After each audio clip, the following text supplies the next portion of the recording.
Hello, so today I would like to make a video about the element of fire and the three gods in Germanic pantheon that are associated with it, but in different ways. Loki, Ing, and Frey or Freyr. So fire provided warmth, protection, cooked your food on it, and was important for survival. But more than that, it created something deeper. Around ancient campfires, people began speaking, sharing stories, and forming the first spiritual ideas. This sacred flame became more than a tool, it became divine.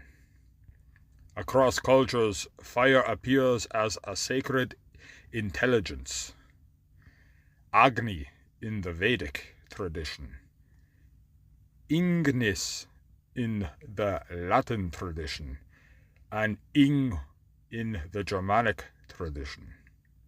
Fire was not just heat, fire was consciousness awakening. Ing, the sacred flame within. Ing is the primordial fire force in Germanic spirituality, the original sacred flame, not just physical fire, but inner fire, the spark of awareness, life energy, the force that awakens the soul. The same concept exists in the Hindu as Kundalini, the serpent fire that rises through the body and opens higher consciousness. Ing represents sacred life force, pure spiritual energy, the divine flame within humanity. For example, in England, they say the ingle nook for the fireplace in the house, and you would burn the Yule log in the ingle nook. You would give sacrifices to the ingle nook, and the god Ing takes these. He transports the energy of what you burn and brings it to the other gods. And then there's Frey or the Freyr, Lord of the Sacred Flame. Frey is often misunderstood as simply a fertility god, but in this interpretation that I have of him, he holds the sacred title Ingunar, meaning Lord of the Sacred Flame. He is not Ing itself, he is the Lord of it, of this action, of how would you say this? He is the guardian and the channel of Ing. He represents earthly spirituality, evolution, the growth of awareness in human life, the raising of sacred fire within the individual.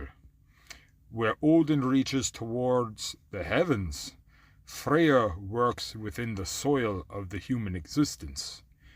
He governs how spiritual fire becomes lived experience. And then we have Loki, the catalyst of transformation. Now we arrive at the most, so to say, misunderstood figure of all. Loki is not evil, he is disruption. He exposes stagnation, arrogance, and spiritual decay. He shadows illusion and comfort. When the gods grow complacent, Loki forces confrontation. He represents the uncomfortable truth that growth requires chaos. In psychological terms, Loki is the shadow, the force that challenges us to face what we deny. He is the fire in its destructive form, so it may be reborn in its creative form. Without Loki, there is no renewal. Now, between these three gods of fire, the sacred triangle, together, these three create a spiritual system. Ing, the divine fire. Frey, the keeper of sacred flame. Loki, the flame that breaks illusion. Loki destroys what no longer serves you. Ing ignites spiritual awareness. Freyr nurtures its growth through human experience. This is not conflict, this is evolution on a spiritual level. The Germanic gods are not just beings, they are forces of consciousness. Loki represents the painful awakening. Frey represents the growth of awareness. Ing represents the source of divine energy. Fire is the thread connecting them all. The same flame that lights the world also lights the soul. And that will be all for my video today. I hope you enjoyed it. Tschüss.